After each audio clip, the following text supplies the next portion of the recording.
안녕하십니까, 김방입니다. 젊은 세대가 제게 가장 많이 묻는 질문, 돈 잘 버는 특별한 방법이 있습니까? 입니다. 우선 그 질문에 답할 자격이 제게는 없습니다. 간혹 본 적이 있긴 한데 수성에 실패했으니까요. 더욱이 시중에 나온 책으로 답을 대신하기도 어렵습니다. 돈 잘 버는 분들은 책을 쓸 여유가 없고 돈 벌기 위해서 책을 쓴 분들의 얘기는 믿을만하지 않죠. 그렇다고 할 얘기가 아주 없는 건 아닙니다. 우선 돈 잘 버는 법칙 같은 건 없습니다. 이건 요령에 가깝고 요령 없이 부딪히는 것보다는 낫습니다. 둘째, 돈 잘 버는 요령보다 어려운 게 있습니다. 바로 돈 쉽게 한 방에 버는 방법이죠. 사실 이런 해법은 없습니다. 다른 사람들이 운이 따라줘서 돈 벌었다고 부러움의 대상이 되는 사람들조차 알고 보면 오랜 준비와 실행 끝에 운까지 따라준 경우입니다. 자, 성공예감 별책부록 휴가 특집 휴가엔 책이지. 오늘 읽을 책은 바로 돈 잘 버는 요령에 관한 책입니다. 휴가 보내면서 이 그간의 재테크나 부에 대한 내 태도 또 방식을 한번 돌아볼 필요가 있어서 선정했는데요.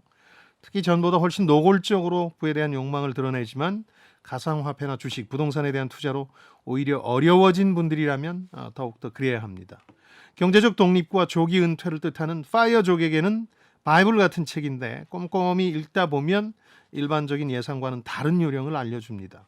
그리고 법칙이 아닌 요령이 그렇듯 영원히 통하는 것은 없고 환경 변화에 따라 시시각각 다르게 대응해야 하는데요. 제 개인적인 생각으로는 이 책의 주원 가운데 지금 유효한 게 한 7할 정도 되고 이미 시의성을 상실한 게 나머지 3할이 아닐까 싶습니다. 지식과 지혜를 얻는 가장 경제적인 방법, 성공예감 별책부록 지금 시작하겠습니다. KBS 1라디오 성공예감 김방입니다. 자, 별책부록의 책 읽어주는 남자 김방입니다. 별림 씨 나와주셨습니다. 어서 오십시오. 네, 안녕하세요. 별책부록에서 별을 맡고 있는 광명수입니다. 반갑습니다. 광복절 연휴 첫째 날. 모두 재충전하고 계신가요? 아, 휴가도 나들이 계획도 없다고요? 괜찮아요. 별책부록과 함께 휴가엔 책이지. 함께 즐겨보자고요. 휴가엔 책이지 함께 즐기다 보면 네. 없는 휴가도 생깁니다. 정신적 여유를 얻을 수 와. 있으니까 댓글 보고 가죠. 네, 샵 9730 KBS 콩 그리고 유튜브를 통해서 많은 의견 주셨습니다. 세상을 움직일 강력한 한 줄 히트 메시지에 대해 알아본 시간이었죠. 치피스와 데니스가 쓴 스틱 함께 읽어봤습니다. 네. 3288번님, 삼성 고 이건희 회장의 프랑크푸르트 선언 당시에 대단했죠. 예. 엄청난 한 줄. 이게 그 유명한 마누라 자식 빼고는 다 바꾸라는 신경영 선언이었는데 이게 또 우리 소장님과 굉장히 깊은 관련이 있는 이야기였죠. 그 2시간 이상 이분이 임원들을 모아놓고 프랑크푸르트에서 연설을 합니다. 그런데 이건희 회장을 아시는 분들은 잘 아시겠지만 약간 편집광적인 면모를 드러내요. 아이디어가 떠오르는 대로 얘기하다 보니까 큰 줄거리가 있다기보다는 톡톡 튀는 얘기들이 많은데 뭘 제목으로 뽑을까를 참 고심했어요. 그래서 저만의 작품은 아니고 당시 편집부장이시던 선배분과 크게 눈에 들어와요. 마누라 자식 빼고 다 바꿔라. 그래서 그걸 이제 제목으로 올렸는데 신경영을 상징하는 스티커 메시지가 된 거죠. 그런 하나의 메시지를 뽑아내는 법에 관한 책이었고 휴가 기간 중에 도움이 될 만한 책이었어요. 그렇죠? 네. 정말 강력한 메시지였습니다. 예. 유인숙님, 요즘 인기 있는 드라마에서 박은빈 배우가 자신을 소개하는 대사도 스티커 메시지 같아요. 이거 굉장히 유명하잖아요. 예. 제 이름은 똑바로 읽어도 거꾸로 읽어도 우영우입니다. 그리고 기러기 토마토, 스위스 인도인 별똥별 우영우 이렇게 앞뒤가 같은 단어를 계속 이야기를 하죠. 저는 그 대사를 들을 때마다 이효리 씨가 생각나던데. 거꾸로 읽어도 바로 읽어도 이효리. 맞네요. 그리고 계속 소개해드릴게요. 1918번님, 우리 동네 정육점에 써있는 문구입니다. 아하. 힘들 때 우는 건 삼류, 예. 힘들 때 참는 건 이류, 힘들 때 웃는 건 인류, 힘들 때 먹는 건 육류 해주셨고요. 황근일님, 우리 아내가 제게 말했던 단 한 줄, 네. 단디해라. 제도에 지금도 단디 박혀 있습니다. 이게 간결, 단순, 강력한 메시지겠죠. 그렇죠. 경상도 사투리인데 단디라는 건 단단히. 네. 그러니까 뭔가 내실 있게 하라는 건데 제대로 해라. 허술하게 살아왔다는 반증 아닐까. 그렇게 들을 수도 있겠네요. 그리고 육류 힘들 때 먹는 건 좋긴 합니다만은 너무 자주 드시다 보면 인생이 더 힘들어질 수 있습니다. 맛있긴 하던데요. 자, 그리고 1539번님 예. 스티커 메시지를 방해하는 것 중에 하나가 지식의 저주. 확 와닿네요. 예. 아무리 좋은 이야기를 많이 한들 알아듣지 못하면 무슨 효과가 있을까요? 해주셨습니다. 그래서 성공 예감이나 제가 가장 신경 쓰는 게 음, 바로 이 지식의 저주거든요. 네. 안다고 얘기하는데 듣는 사람이 이해를 못하면 안 되니까 제일 방송을 하고 나서 후회가 되는 날이 언젠지 아십니까? 언제 그러시죠? 교수나 전문가라는 분이 전화가 와서 방송 내용 좋았다 그러면 오늘 방송 실패했구나. 우리 청취자 여러분들이 네. 못 알아듣는 얘기했구나. 그분들에게는 거죠. 너무나 쉬웠으나 그렇죠. 네, 저 같은 청취자분들은 좀 어려웠을 수도 있으니까 그래서 저희가 후회하시는 제일 신경 쓰는 건 지식의 저주를 벗어나서 보통 사람들에게 어떻게 가닿을까 네, 매일 고민하고 있답니다. 저는 늘 예. 항상 이해를 잘하고 있으니까요. 잘하고 계신 거 맞는 것 같습니다. 다행입니다. 예. 이어서 오늘의 주제로 넘어갑니다. 이풀기 토크. 네, 8월 한 달간은 별책부록 여름 특집 휴가엔 책이지 시리즈로 준비를 하고 있습니다. 네. 오늘 그 두 번째 시간인데요. MJ 드마코가 쓴 부의 추월차선 읽어보도록 하겠습니다. 돈과 관련된 책에서는 뭐 그럴싸한 이야기를 하는 것 같아도 사실 진짜 부자인지 어떤 방식으로 부자가 됐는지를 알고서 실망하는 경우도 더러 있거든요. 그렇죠. 그런 점에서 이 책의 저자는 어떤 사람인지 좀 설명을 해주시면 좋을 것 같아요. 이해를 좀 하셔야 이 저자의 주장도 납득이 되거든요. 네. 근데 그 아까 말씀해주신 그런 정말 부자 되는 법을 썼는데 이 사람이 부자가 맞을까 하는 그쵸. 의문은 들잖아요. 네. 외환위기 직후에 이 국내에서 부자 아빠 신드롬이라는 게 있었어요. 부자 아빠, 가난한 아빠라는 책인데 미국의 일본계 미국인이죠. 로버트 기요사키라는 사람이 쓴 책인데 뭐 폭발적이었어요. 폭발적인 배경은 그 당시 외환위기를 겪으면서 사람들이 이 재테크나 이런 게 관심 없어도 됐던 일상이 무너져 내리는 걸 확인해서 이게 굉장히 중요한 거구나. 돈을 번다는 것이. 네. 그냥 은행에 갖다 넣거나 부동산을 사두면 되는 게 아니었구나 하는 자각을 하게 되거든요. 그래서 이 기요사키가 쓴 책에 빠져들었는데 이 책의 내용은 부지런히 평생 일했는데 항상 가난했던 자신의 아빠하고 뭐 이웃집 아빠라고 표현합니다만은 그 책에서는 자신의 경험을 가지고 일종의 비화 형식으로 쓴 책이거든요. 결과적인 우화입니다만. 네. 그러니까 우리가 어려움을 겪었던 바로 그 시기였기 때문에 그 책은 폭발적인 말하자면 인기를 끌었던 거죠. 네. 책이라는 것도 똑같은 상품이어서 대중이 원하는 시기에 맞물려야 대박이 나는 것 같아요. 네. 그렇게 부자 아빠, 가난한 아빠가 열기가 굉장히 뜨겁게 오래 가기도 했지만 예. 사실은 반전이 숨어 있었던 거죠. 제가 그 당시에 진행하던 대중경제 프로그램에서도 얘기를 했는데 네. 부자가 책을 쓰는 경우가 있고 그걸 제일 바라죠. 믿을 만한 얘기니까. 그렇죠. 근데 대개는 책을 써서 부자가 돼요.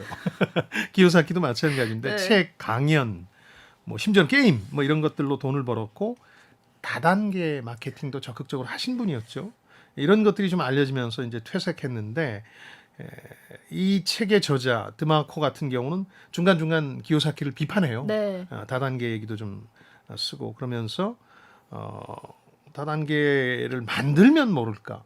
그 일원이 돼서 부자가 된다는 건 허상이다. 그냥 일개미로 이용당하는 것뿐이다 이런 지적도 하거든요. 부동산 투자도 이 부자 아빠에서는 권하고 있는데 네. 그 돈 있어야 하는 거 아니냐. 그렇죠. 큰 돈 만드는 게 어려운 건데 그런 점에서 이 저자는 좀 다른 노선을 걷고 있는 거죠. 네. 다시 저자의 이야기로 돌아가 보면 저자의 인생 대학 졸업을 하고 직장을 포기하고 여러 아르바이트를 전전을 하다가 예.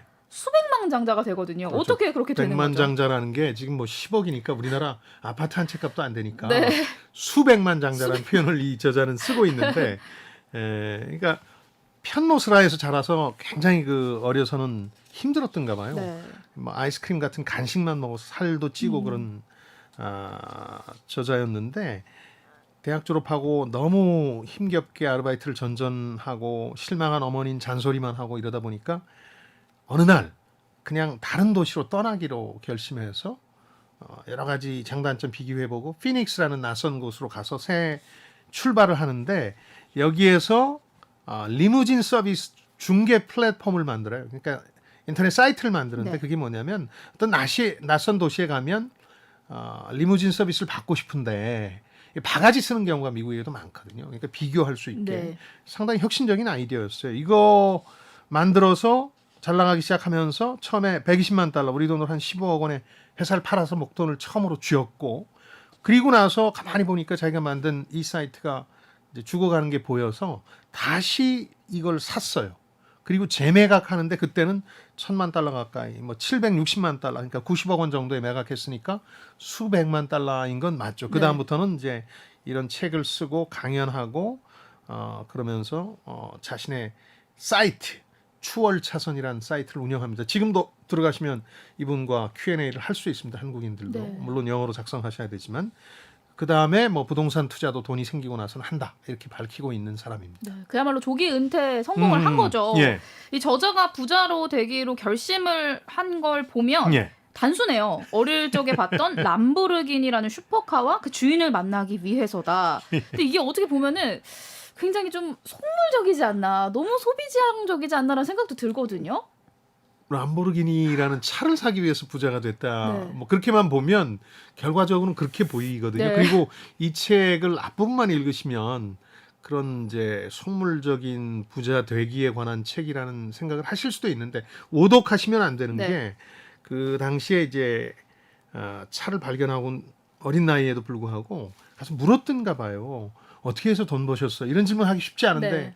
저자가 물었고 그러면서 자신이 부자가 되겠다는 결심을 하게 된 점에서 상당히 그 어떻게 보면 그 장면 자체는 인상적이라고 네. 보죠. 그냥 단순하게 람보르기니를 사고 싶었다라는 부분만 보면 안 되고 그렇죠. 부자가 되기 위해서 계속해서 노력을 했다라는 점을 긍정적으로 봐야겠죠. 그렇죠. 그러니까 돈 벌겠다는 결심을 그 어린 나이에 하고 살도 뺐다 그래요. 그리고 대학 졸업 후에 직장 선택하지 않은 것도 직장에 가면 돈을 벌 수 없으니까 그냥 쓰는 정도로 좋게 되니까 결국 이제 이 사람은 37살에 거의 100억 가까운 돈을 쥐었으니까 그리고 나서 맨 처음 한 게 자기의 소원이었던 람보르기니를 진짜 샀다 그래요. 지금도 이 람보르기니를 많이 갖고 있고 이 홈페이지에 들어가 보면 네. 해당 지역 동호회 회장도 하고 있던데요. 아니 그게 처음에 내가 부자가 되기로 이제 결심을 했던 계기가 람보르기니였고 실제로 부자가 돼서 그 차를 구매를 했죠. 예. 근데 이런 부분들이 수입차나 소위 명품에 집착하는 사람들이랑 뭐가 다른지를 좀 그렇죠. 알아봐야 될 것 같아요. 최근에 SNS 이런데 그 수입차 인증샷들이 많이 올라잖아요. 네. 카푸어들 돈은 얼마 안 되는데 그 무시무시한 월 렌트료를 내면서 타는 분들이 있는데 이런 분과는 이분이 근본적인 차이가 있죠. 우리 경우는 부자가 되기 전에 비싼 차를 사서 거기에 허덕이는 거고 네. 저자가 이걸 이제 보행차선 인도로 가는 거라고 합니다. 평생 비싼 제품 하나에 저당 잡혀 사는 거고 저자는 부자가 되고 나서 샀으니까 분명한 차이가 있는 거죠. 네. 그러면서 이 수입차나 명품에 집착하는 소득은 안 되면서 이런 사람들은 영원한 빚의 노예가 된다는 점에서 자신과 다르다는 걸 분명히 밝히고 있고 가장 최악의 선택이라고 지목하고 있으니까 네. 그 차이를 분명히 알고 가야 오독하지 않으실 것 같아요. 그렇죠. 잘못 읽지 앞부분만 않을 것 보고 책을 그렇죠. 덮으시면 큰일 난다라는 예. 말씀을 꼭 드리고요. 예. 아까 잠시 언급을 해주셨는데 여린 소녀가 람보르기니 차주에게 다가가서 쉽지 않은 일인데 네, 직업이 뭐냐라고 물어봤습니다. 예. 그 대답을 안 해주셨는데 예. 람보르기니 차주가 발명가, 혁신가라고 자신을 소개를 했단 말이죠. 이노베이터라고 정확히 네. 했던데요. 보니까 그렇죠. 이게 실제로 혁신을 도입하면 혁신에서 성공하면 부가 단순히 월급 쌓은 정도가 아니라 기하급수적으로 늘어나는 면이 있거든요. 네. 그걸 밝히려는 책이고요. 이걸 위해서 엄청난 노력과 과정이 필요하다는 점도 역설하고 있습니다. 한 방에 자기가 부자가 된 건 아니다. 그런 걸 역설하고 있는데 제목만 보면 한 방에 부자 되는 법처럼 오해할 수 있습니다. 그래서 원제는 백만장자 추월차선 부의 비밀을 풀고 평생 부자로 살기. 네. 제목만 들으면 나도 곧 될 것 같은데 읽어보면 그렇게 쉽지 않은 것이라는 걸 그러게요. 알게 됩니다. 몸풀기 이풀기를 마쳤으니 이제부턴 심화학습으로 넘어가겠습니다. 오늘의 책 부의 추월 차선. 이것이 궁금하다. 키워드를 뽑아볼게요. 첫 번째 키워드. 사건이 아니라 과정. 축제, 불을 쌓아가는 과정이 사건이 아니라 과정인데 많은 사람들은 한 방에, 즉 사건에 집중한다는 거죠. 그 이야기에만 귀가 기울여져요. 그렇죠. 그래서 불을 얻는 건 사건이 아니라 과정이고 여러 가지 요소가 한데 모여서 비로소 이제 수백만 달러 가치의 공식이 완성된다. 그리고 그 부자가 된 사람들의 이면을 들여다보면 위험을 감수한 거, 노력한 거, 희생한 거 이런 비하인드 스토리가 존재한다는 거고요. 과정을 건너뛰고 싶은 사람들이 많잖아요. 한 부자가 방에. 되고 싶어요. 빨리. 예. 근데 그런 사람들한테는 이런 과정이 없는 사람들한테는 사건도 벌어지지 않는다는 네. 거예요. 예. 사실은 되게 이제 결과에만 치중을 하다 보니까 과정을 등한시하게 되는데 예. 실제로 이제 성공한 사람들을 보면은 소수만이 그 과정을 견뎠던 거죠. 우리 주변에 있는 예를 좀 말씀드리면 손흥민 선수가 주급이 한 3억 정도 되거든요. 어마어마. 4년제 계약. 주급입니다, 주급. 네. 근데 그 과정을 한번 생각해 보죠. 아주 어려서부터 축구 유학을 가서 네. 부모님도 돌봐주지 않는 낯선 곳에서 매달려야 했을 거예요. 하루 온종일 네. 축구에만. 그리고 양발을 쓰는 원칙을 가지고 남들이 잘 하지 않는 훈련도 해야 했을 테고 그 과정을 사람들은 잊고 재계약할 때 주급이 3억 원이야? 이것만 생각한다. 눈이 띠용하죠. 그렇죠. 자영업자 가운데 가장 부러움을 사는 분은 제가 브랜드 얘기는 안 하겠습니다만 네. 보쌈 가게를 많이 넓힌 다음에 1,517억 원의 외국계 사모펀드에 판 분이거든요. 네. 많은 분들이 야 1,500억을 받았어 자영업하다가 네. 너무너무 부러워했죠. 실제로 가치평가를 높게 받은 거예요. 그 이후에 그 브랜드나 수익이 신통치 않았으니까 네. 정말 잘 판 건데 사람들은 모르지만 제가 첫 가게를 갔던 기억이 나거든요. 제 학교 앞이었어. 네. 그 아주 허름한 동네에서 보쌈 가게를 하던 아주머니였거든요. 이분이 27년간 목숨을 바쳐서 일군 과정이 생략돼 있는 거죠. 1,500억 네. 얘기 뒤에. 그래서 사건이 아니라 과정이라는 걸 수용할 줄 아는 사람만이 부의 추월 차선 혹은 돈을 잘 버는 요령에 관해서 마음을 열 수가 있습니다. 이걸 납득 못하고 무조건 한 방만 추구하면 공식이고 요령이고 아무것도 소용없는 거죠. 역시나 오해할 수 있을 것 같아요. 그렇죠. 추월차선이라는 이야기가 계속 나오는데 빠르게만 가는 게 아니라 이런 과정이 있다라는 예. 이야기를 꼭 명심을 하셔야 될 것 같고 또 저는 이 과정이 있다라는 이야기가 약간 또 불길하게 느껴지는 게 이게 사실 이런 과정이 있다라는 게 오랫동안 기다리고 참으면서 아껴라, 네. 지출 줄이고 저축하고 돈 모아라라는 얘기랑 이게 다른 점이 있는 건지 어른들 잔소리처럼 느껴지는 거죠 지금. 그 과정이 분명히 있다라는 거잖아요. 예, 근데 어른들 잔소리와는 분명히 다릅니다. 50년 동안 그렇게 하라는 얘기는 아닙니다. 네. 이 저자는 50년 돈 모으기는 단호히 반대합니다. 천천히 부자 되기 같은 건 없다. 네. 월급 모아서 제가 늘 드리는 말씀이지만 갑부되지는 않는다. 그런 얘기인데 50년간 일에 매달리고 구두쇠처럼 살다 보면 언젠가 안정적인 경제 생활이 오긴 오는데 그때쯤이면 휠체어와 약봉투를 곁에 두게 될 거다. 왜 그걸 하려고 하느냐. 그러면서 이걸 서행차선이라고 얘기합니다. 네. 한 방해가 인도라면 보행차선이라면 보행선이라면 이건 서행차선 천천히 가는 거다. 네.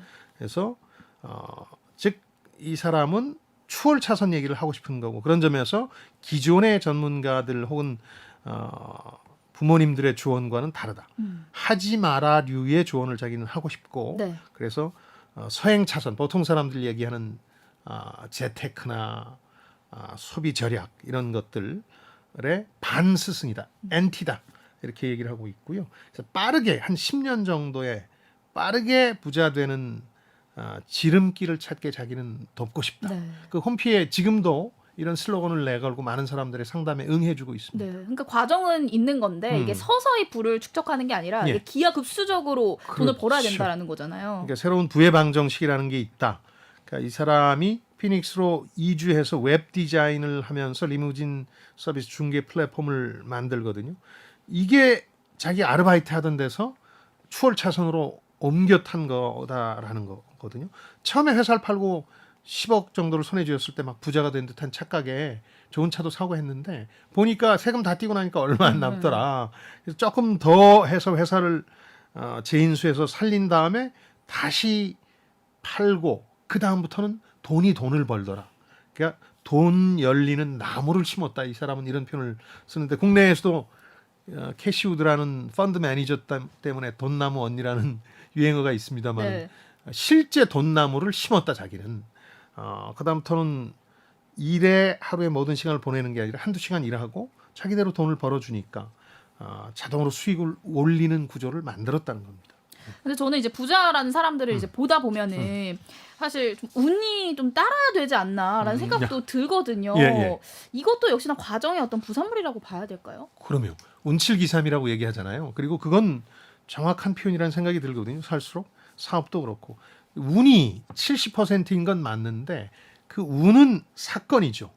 언젠가 한번 딱 벌어지는 건데 그 사건을 있게 해주는 과정이 있는 거죠. 그게 기인데 절대적인 비중은 외부에서 보면 운칠기삼이지만 실제 그 운이 따라주기까지의 과정을 생각하면 거꾸로 7을 희생하고 헌신했기 때문에 한 방이 왔던 거죠. 이어서 다음 키워드 뽑아볼게요. 두 번째 키워드, 인도와 서행 차선. 그러니까 불을 향해 가는 길이 세 가지가 있는데 네. 인도는 가난으로 향하는 길이고 서행 차선은 편안한 삶 정도를 목표로 하는 거고 네. 추월 차선은 정말 불을 목표로 한 불을 향한 길이다. 각자의 가치관에 따라서 이 어떤 지도를 선택하느냐, 길을 선택하느냐 결정이 된다는 거죠. 네, 하나하나 설명을 해주시면 좋을 것 같은데 예. 먼저 이제 인도가 나라 인도가 아니라 저 사람이 걷는 그렇죠. 그 인도입니다. 예. 인도는 그냥 한마디로 저자의 정의에 따르면 네. 유쾌한 오늘을 위해서 내일을 희생하는 겁니다. 오늘만 보고 사는 겁니다. 이걸 라이프 스타일의 노예라고 표현했는데 아주 적절한 표현 같아요. 네. 지금 멋져 보이기 위해서 무리해서 명품을 사고 수입차를 빌리는 거죠. 네. 그래서 욕구와 구매 사이의 사이클이 막 커집니다. 나중엔 집도 그렇게 사게 네. 되고 무리해서 결국 나중에는 무거운 부담이 돼서 어떻게 하냐면 일을 계속 하지 않으면 안 되는 거예요.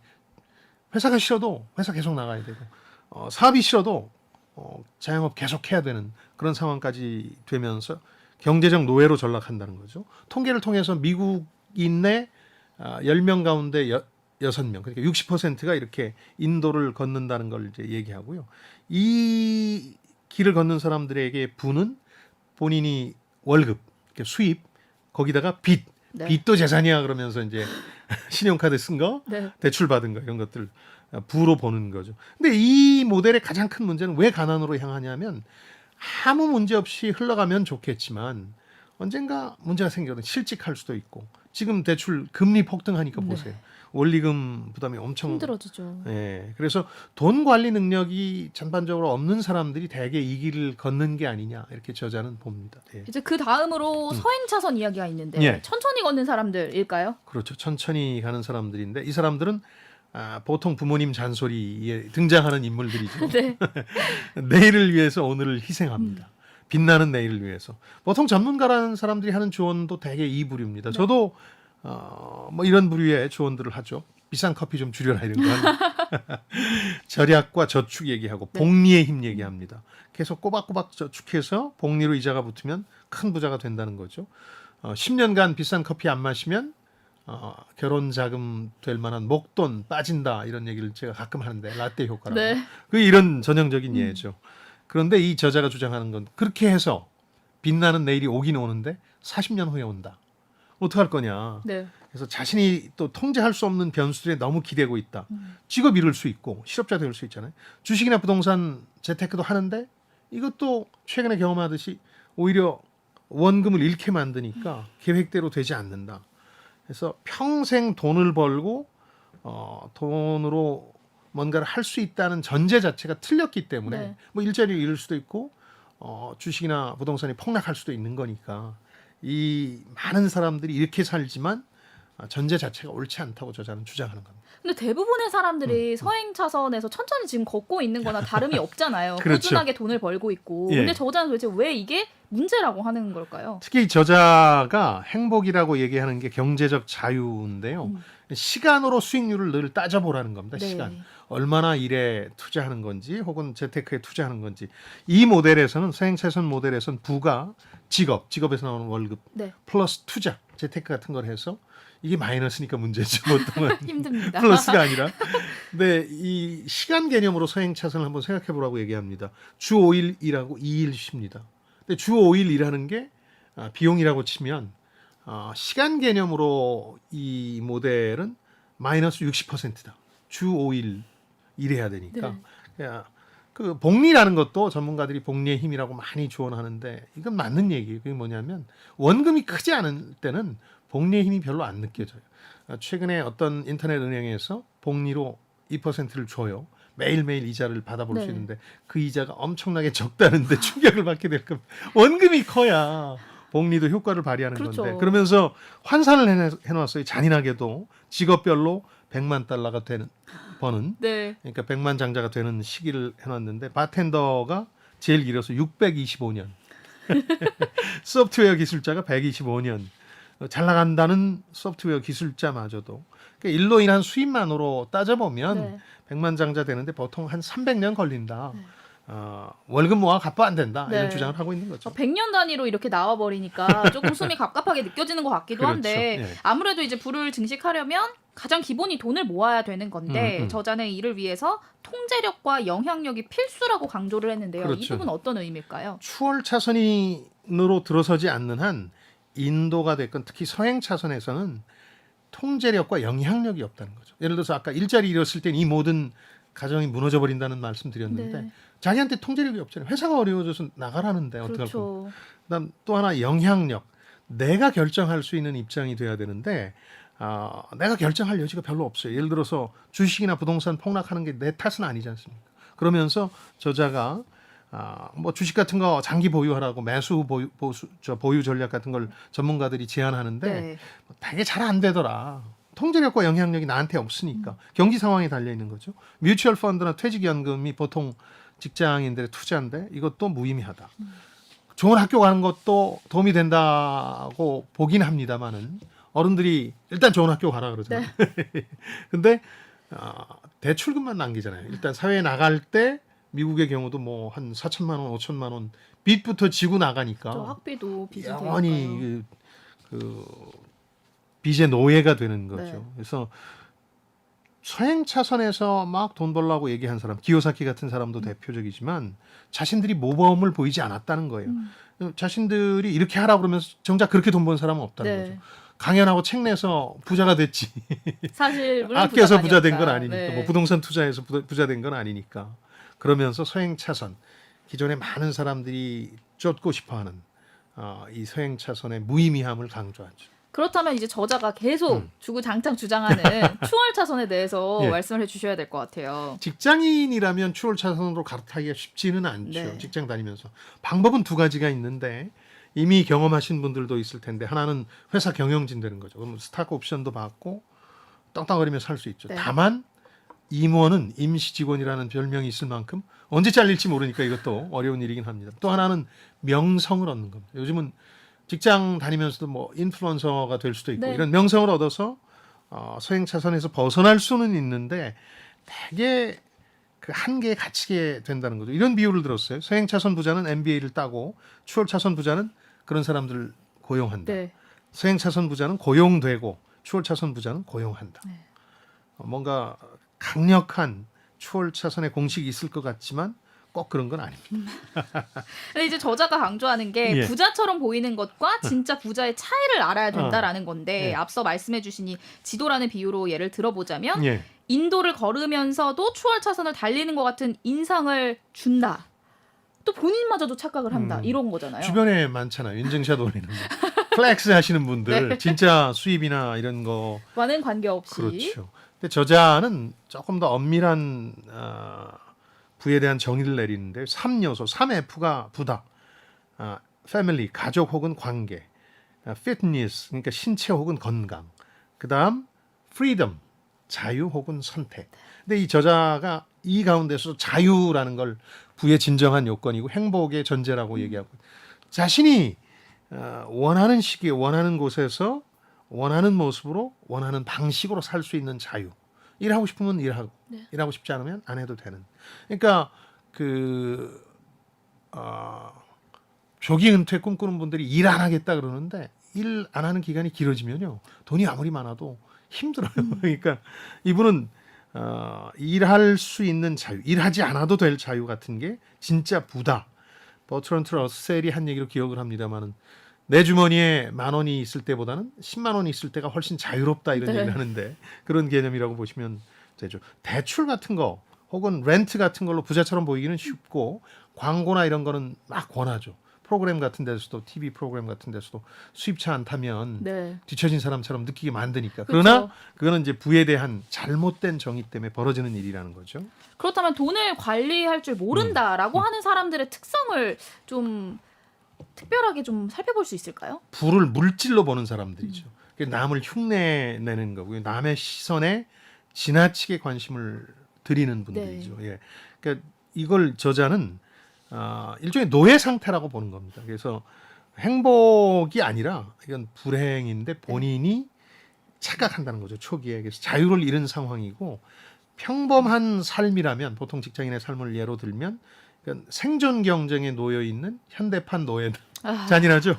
너무 잔인해서 정말 마음이 딱 아픈데요. 다만 이런 건 염두에 둘 필요는 있을 것 같아요. 부를 어떤 물질이 아니라 네. 자유의 개념으로 보면 내 시간을 내가 마음대로 할 수 있다. 이게 진정한 부이고 행복일 가능성은 있죠. 그건 저는 일리가 있다고 보거든요. 네. 이어서 다음 키워드 뽑아볼게요. 세 번째 키워드, 추월차선. 그러니까 아까 통제력, 영향력, 내가 통제할 수 있고 그걸 통해서 영향력을 행사할 수 있는 사업과 라이프스타일 전략이 있다는 거죠. 그래서 사업을 이제 시작했고 저자도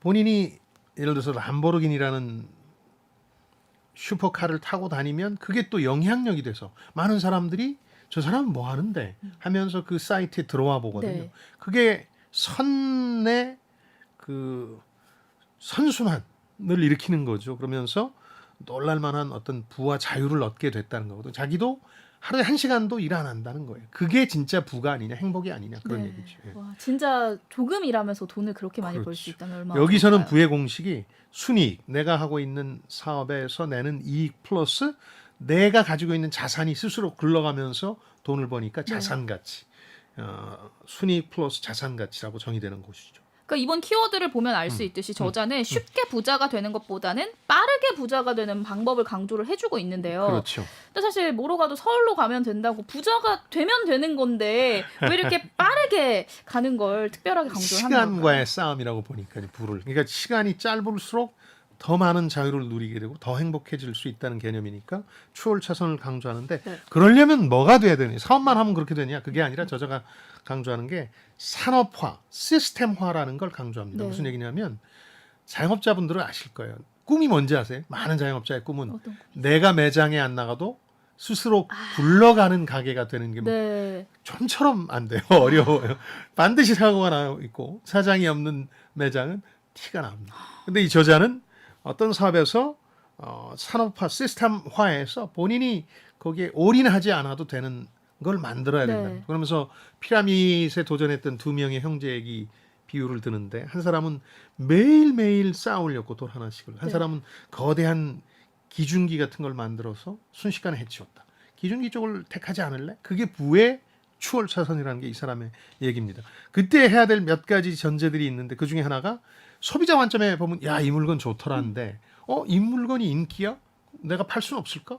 생산자의 관점에서 뭐든 사업을 봐야 된다는 거 네. 하나 얘기하고 또 그러면서 자산 가치라는 것도 분리를 국리를 해야 되는데 그건 산업별로 그러니까 잘 나가는 산업의 특징이 뭐냐? 그 산업 승수라고 얘기하는데 책에서는 돈 벌 기회가 확 늘어나는 거예요. 네. 예를 하나 들어보면 제 주변 인물 중에 우리나라에서 생맥주가 막 보급될 때 생맥주 집을 하신 분이 있는데요. 네. 초반에는 어려웠어요. 근데 서너 개를 하는데 2002년 월드컵이 닥치니까 그냥 그 당시에는 어떻게 퇴근했는지 아세요? 그분이 어떻게 퇴근하셨죠? 양쪽 쇼핑 그 당시에는 신용카드도 많이 안 써서 네. 현금을 받아서 2개 쇼핑백을 가득 채우고도 모자라서 주머니에 꾹꾹 찔러 넣고 어머나. 퇴근하셨는데 그만큼 잘 산업순수가- 되셨다는 거죠. 그렇죠. 높을 때 물론 그 이후에 또 상황이 달라졌습니다만 네. 그런 게 이제 사업인 거죠. 그럼 이런 방법들 구체적으로 이제 회사 운영하시는 분들이나 자영업자분들이 어떻게 좀 활용을 해볼 수 있을까요? 그러니까 부자는 세 가지 방법이 있는 거죠. 사업을 하시면서 하나는 판매를 늘리든지 네. 더 많이 팔든지 아니면 개당 이익을 높이든지 네. 예. 또 하나 많은 사람들이 이해를 못하는 게 부가가치가 높은 산업 쪽으로 가야죠. 그러니까 생맥주가 대한민국을 집어삼킬 때 그 사업을 하고 있어야 되는 거죠. 지금 아웃도어 시장은 완전히 너무 많은 브랜드 때문에 초토화되고 있는데 그래서 어떤 시장의 중심이 캠핑 쪽으로 가고 있는데 네. 차박이나 캠핑 쪽으로 처음 아웃도어 시장이 열렸을 때 몇몇 브랜드만 있을 때 그때 그 장사했던 분들은 제트기도 샀어요. 그중에 대박이 난 오너는. 거죠. 네. 예, 그런 거예요. 그러니까 그런 세 가지 방법이 있는데 부자는 자산을 만들고 주무른다 이렇게 얘기를 하고 그러니까 자산이 있으면 자산 가치가 스스로 또 돈을 버는 구조가 돼요. 이 산업 승수라는 건 대신 부침이 있죠. 네. 굉장히 변동성이 큽니다. 그 생맥주도 그 이후에 또 잘 안 됐어요. 네. 아웃도어도 너무 많은 업체들이 들어오니까 잘 안 되거든요. 그걸 어떻게 적용하느냐 하는 건 이제 개인적인 능력이죠. 그러니까 초월차선 부증식 방법은 가치를 증대시키거나 변수를 조작한 후에 여기서 중요한데 다시 되팔아야 된다. 네. 제가 늘 얘기하죠. 출구 전략이 있어야 된다. 보쌈집도 출구 전략으로 성공한 거거든요. 네. 아마 죽을 때까지 그분이 그걸 했으면 좋지 않았을 거예요. 결과가. 현금화시키는 전략이 필요한데 저자가 운 좋게도 그걸 잘했던 거죠. 근데 결국은 성공을 하려면 예. 사업을 해라라는 이야기인 건지 아니 이렇게 하다가 예. 사실 아까 인도 뭐 서행차선 얘기하셨는데 인도보다도 더 안 좋은 길바닥에 나앉을 수도 있는 거잖아요. 그렇죠. 그래서 사업을 주저하게 되는 거죠. 이제 사업이 직업처럼 변해버리는 것도 나쁜 거죠. 네. 뭐 내가 자영업자, 사업가라고 자처하는데 내가 안 가면 그 매장 굴러가지 않고 직장에 매일 가요. 출근하는 그렇죠. 거니까 네. 그렇죠. 그런 것도 안 좋고 또 이제 잘못돼서 요즘 사업 망하면 3대가 멸한다는 얘기도 있을 정도니까 그런 것들은 이제 실패하는 건데 저자의 주장은 사업을 그냥 하라는 게 유망한 사업을 하되 출구 전략을 분명히 하고 내가 이 정도 하고 손 뗀다 하는 비전이 있어야 네. 된다는 거죠. 그다음 큰 돈을 만든 다음에는 회사나 투자가 자기대로 굴러가도록 아까 그게 시스템화인데 만들어야 된다는 거죠. 내가 가야만 되면 그건 사업이 아니라 구멍가게인 거죠. 그 차이가 있는 건데 네. 그래서 어떤 기한을 정해놓고 모든 열정을 바치고 헌신하면 가능하다는 거거든요. 대신 끊임없이 공부하라는 얘기도 하고 있습니다. 뭐가 잘 나가는지 어떻게 합니까? 네. 성공 예감도 듣고 별책부록에서 소개한 책들도 읽으면서 그렇죠. 감을 잡아야 되는 거죠. 이건 이제 저자의 주장이었고 소장님의 이제 개인적인 견해가 궁금해지는데 소장님께서도 예. 근로소득이나 투자보다는 아무래도 사업이 더 낫다라고 생각을 하시나요? 그럼요. 저는 뭐 이 일 저 일 다 하지 않습니까? 네. 먹고 살려고 생업 종류를 3가지 이상 늘 해왔는데 직업이 2가지였던 적이 한 번도 없었던 것 네. 같아요. 근데 보면 많은 사람들이 투자 소득이 대단할 거라고 여기지만 장기 누적 수익률, 네.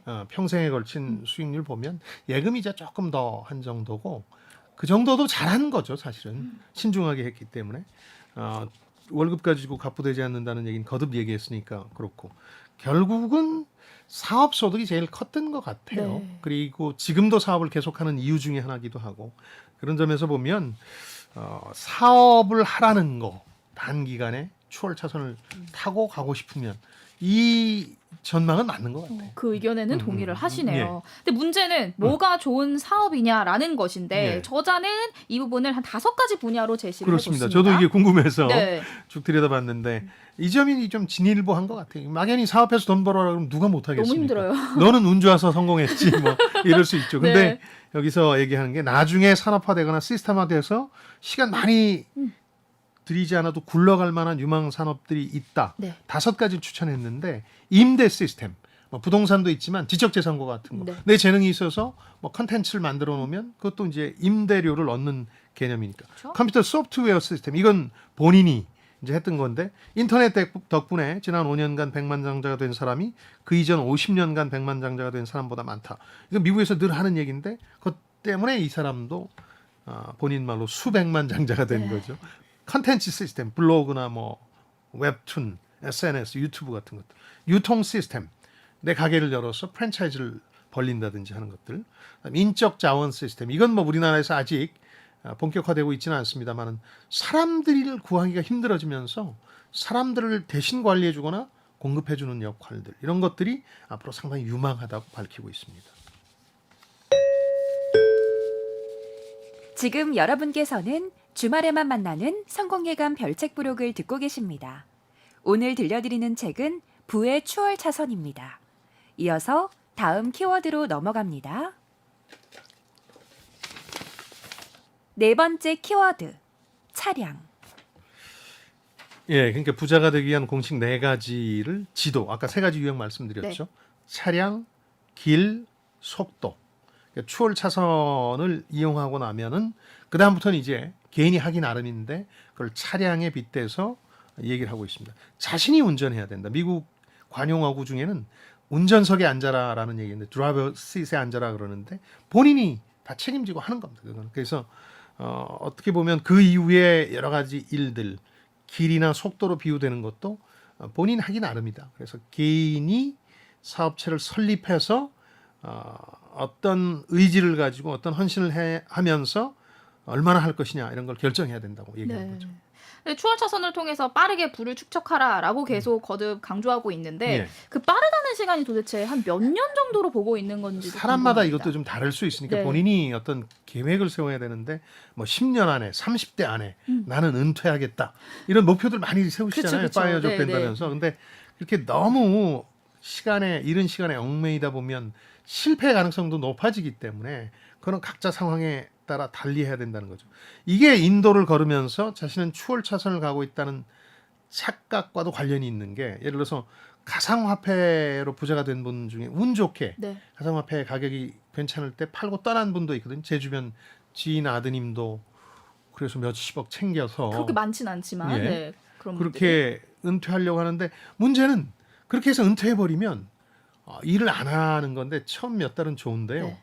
그게 꼭 공허해지는 게, 생각해 보십시오. 금은 동메달이 있어야 맨 꼭대기 금메달 시상대에 있는 사람이 더 기쁘거든요.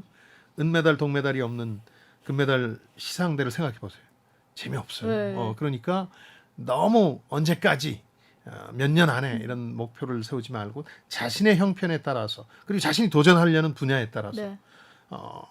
마카롱 가게는 지금 당장도 열 수 있으니까 네. 그런 걸 봐가면서 네. 결정을 하는 거죠.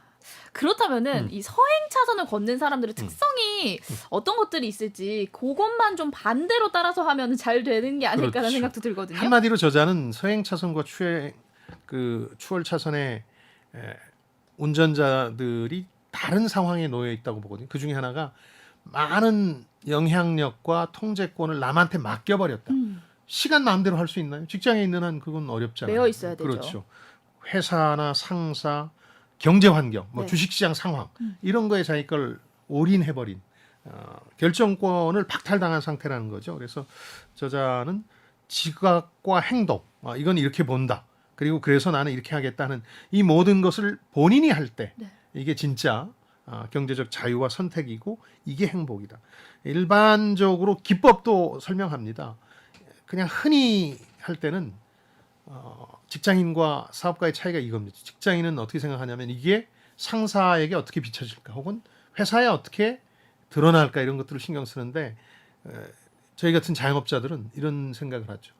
뭐 기껏 잘못돼 봐야 뭐가 되겠어 하고 지르게 되는 건데 네. 사업가라는 게 이런 최악의 결과 분석을 자주 하게 됩니다. 정말 잘못되면 어떻게 되는 거지? 이렇게 결정할 때가 많고, 또 하나는 정말 신중하게 이 기업을 팔 것인가 말 것인가, 어디로 이사 갈 것인가 할 때는 가중평균 매트릭스라는 걸 제시하고 있는데 별건 아니고요.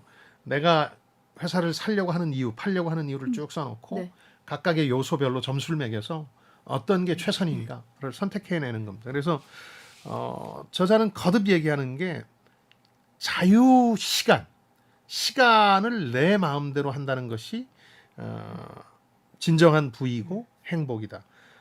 그러면서 이런 얘기도 해요. 우리 인생은 타이타닉처럼 침몰하는 배 탄 것과 같다. 시간이 점점 주는 거니까 네. 이걸 제대로 활용하자면 어떻게 해야 된다 이런 조언들을 하고 있는데 저는 여기서 가장 흥미로웠던 게 우리 권명수 씨한테도 조언하고 싶은 게 이렇게 추월 차선이 됐든 서행 차선이 됐든 갈 때 역풍이 많이 불어요. 주변에서 무슨 얘기를 하는데 네. 가만히 생각해 보면 도움되는 조언이 아니라 저를 기죽이거나 제 선택을 막는 경우가 많아서 그런 사람들한테는 과감히 등 돌려라.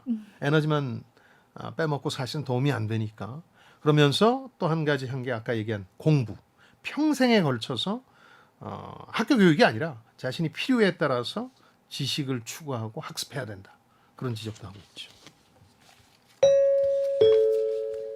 이어서 다음 키워드 뽑아볼게요. 마지막 키워드, 추월 차선 5개명. 요거는 한번 사업을 꿈꾸시는 분들이라면 다 기억해 두실 필요가 있다는 네. 생각이 들거든요. 금과 옥조에 해당되는 5가지입니다. 저도 사업을 하면서 이렇게 정리는 못 해봤습니다만 대부분 아주 뼈저리게 공감하는 내용들이거든요. 무슨 사업을 할 것이나 기가 막힌 아이디어가 있어요. 다들 이렇게 얘기하거든요. 네. 들어보면 아주 결정적이고 핵심이 하나 빠져 있습니다. 사람들은 이걸 불편해해. 그래서 사람들이 필요한 건 이거야. 필요가 첫 번째 계명입니다. 이걸 만족시키지 못하는 사업은 다 망합니다. 아무리 근사해 보여도 사람들이 필요를 느끼지 못하면 망하는 거거든요. 네. 야, AI 기능이 요즘 인기야. 그래서 나 이쪽 해보려고. AI 중에서 사람들이 정말 필요로 하는 건 뭔데? 이렇게 가야 되는 거죠. 두 번째가 진입. 야, 누구나 할 수 있어요. 아까 아웃도어 시장 얘기도 드렸지만 네. 막 다 들어올 수 있으면 그거는 장기적으로 미래가 없는 거거든요. 그러니까 진입 장벽이 높을수록 내 사업은 건실하고 튼튼한 거죠. 네. 이게 두 번째 계명입니다. 그리고 세 번째, 네 번째 통제와 규모도 있었습니다. 회사의 모든 면을 내가 통제하지 못하고 있다면 직접 운전하지 않는 것이다. 네. 저는 이렇게 얘기하고 있는데 그러면서 자신의 브랜드를 키워나가야 되고 돈나무, 시스템화할 수 있는 거에 주력해야 된다 그러는데 만약에 점포를 한다. 어떤 외식업을 한다 네. 그러면 한두 개 하면 장사의 수준을 벗어나지 못하는데 이걸 프랜차이즈화하거나 아니면 시스템으로 몇 개가 돼도 내가 일일이 관여도 하지 않아도 된다면 그건 시스템화된 네. 돈나무니까 이런 것들이 통제라는 거죠. 내가 통제할 수 있느냐? 규모가 커져야죠. 예를 들어서 수백만 달러를 벌려면 구멍가게 하나 해서는 안 되잖아요. 그렇죠. 한 구멍가게가 100명에게 영향을 미치고 있다면 100개의 구멍가게를 내서 프랜차이즈화해서 규모를 키워야 되는 거예요. 네. 그래야 백만장자가 된다는 거죠. 이게 필요, 진입, 통제, 규모 이 4가지입니다. 그리고 마지막으로 계속 강조해 주셨던 이제 시간이 나오게 되는 거죠. 그렇죠. 그러니까 당신의 사업을 시간으로부터 분리할 수 있느냐.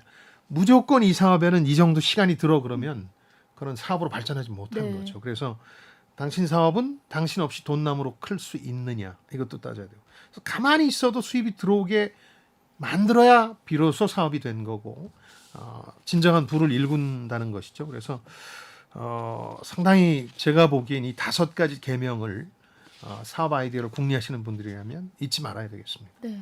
처음 이제 책을 소개해 주시면서 돈 잘 버는 요령으로 7할은 동의하고 3할은 아쉽다라고 지적을 해 주셨는데 예. 이 부분을 이제 마지막으로 종합 정리를 해 주시죠. 네. 동의하는 것들이 있습니다. 네. 우선 월급으로 부자 되지 않는다는 거, 서행차선 걷지 말라는 건 동의합니다. 네. 오랫동안 부지런히 일하고 간신히 삶의 안정을 꾀하는 정도의 부밖에는 축적하지 못합니다. 그게. 그래서 라이프 스타일의 노예가 돼서 평생 빚에 시달리는 인도의 삶도 많다는 것도 동의합니다. 3분의 2라는 얘기는 충격적이었는데 네. 생각해보니까 우리나라도 비슷한 것 같아요. 자기 소득보다 무리한 소비를 하면서 빚을 계속 부르는 상황으로 시간만 흘려보내는 분들이 꽤 많다는 거죠. 쉽게 볼 수 있는 것 그렇죠. 같아요. 네. 또 앞서 추월차선의 핵심은 사업 아이디어고 최근 유망한 분야에 대한 학습과 준비로 시작을 해야 된다라는 네. 점도 동의를 하시는 거죠. 그렇죠. 근데 저자의 표현과 제 표현이 다르긴 한데 같은 맥락은 그냥 사업을 하라는 게 아니고 출구 전략, 현금화 전략을 갖고 있어야 된다는 네. 얘기를 하면서 제가 뭐라고 얘기하냐면 새로운 부의 원천은 자본시장에 있다고 늘 말씀드리거든요. 네.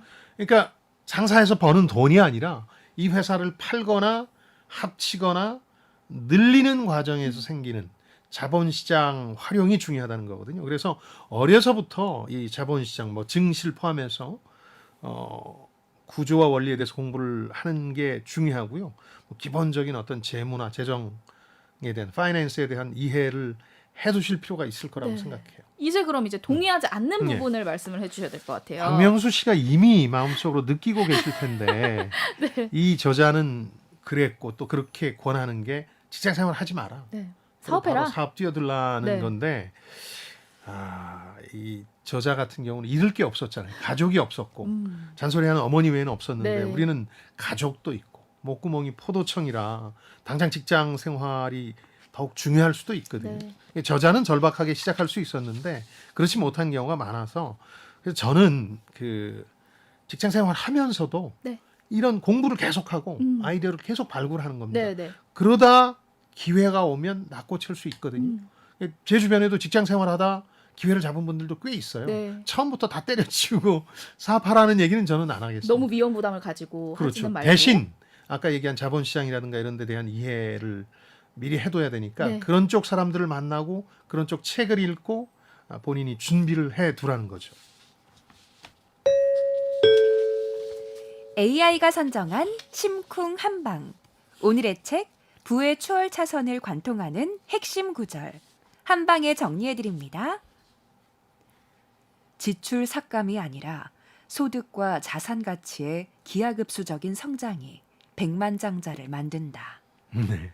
이 얘기는 직장인 하지 말고 사업해라 이런 얘기인데 네. 뭐 사업도 사업 나름입니다. 그러니까 일반적인 법칙이 없다고 말씀드린 이유가 이거고요. 이런 책은 잘못 읽으면 독인데 네. 잘 읽으면 약이 됩니다. 그러니까 자기 보고 싶은 것만 보면 독이 되는데 예를 들어서 뭐 인생 한 방이야. 몇 년 안에 빚 다 갚을 거야. 뭐 이런 등등은 큰일 납니다. 예, 현실적으로 벌어지지 않으니까 네. 그래서 제가 드리고 싶은 말씀은 돈을 벌자. 전처럼 쑥스러워하지 말고 정말 제대로 벌자. 그리고 사업 아이디어를 핵심으로 하고 이걸 키워줄 수 있는 자본시장 근처에서 놀자. 기회가 오지 않는다고 투덜대지 말고 하다 보면 10년 안에 기회는 온다. 기회를 붙잡되 거기서 안주하지 말고 또 새롭게 도모하자. 뭐 이런 것들입니다. 네. 이때 부가 여러분 곁에 훌쩍 다가와 있는 걸 느끼시게 될 겁니다. 다음 주 책이 도착했습니다. 네, 8월 한 달간은 별책부록 여름 특집이죠. 휴가엔 책이지 시리즈 준비하고 있습니다. 벌써 세 번째 시간인데요. 예. 적자 생존은 틀렸다. 진화의 최종 승자는 우월한 사람이 아닌 다정한 사람이었다. 마음을 읽는 자가 살아남는 세상. 우리는 어떤 다정함을 무기로 가져야 할까요? 브라이언 헤어, 버네서 우즈가 쓴 다정한 것이 살아남는다. 함께 읽어보도록 하겠습니다. 지금 당장 공감하기는 어렵죠. 우리 사회에 다정한 사람이 별로 없는 것 같아서 그런가요? 그래서 더 이 책을 고르고 싶었는데요. 재밌습니다. 이 다정함이라는 게 어떻게 무기가 될 수 있는지 여러분들께 설명드릴 겁니다. 네. 한층 더 강한 지적 게임으로 돌아올 성공예감 별책 부록 다음 주에도 기대해 주시고요. 유튜브 별책부록과 김방희 TV 그리고 팟빵을 통해서도 다시 들으실 수 있습니다. 댓글이나 의견 많이 남겨주세요. 네, 책을 통해 세대 간 소통과 공감을 나누는 시간 성공예감 별책 부록. 저희는 다음 주말에 다시 찾아뵙겠습니다. 별의별 이야기를 책을 통해 나누는 별책 부록. 부록. 다음 주에 만나요.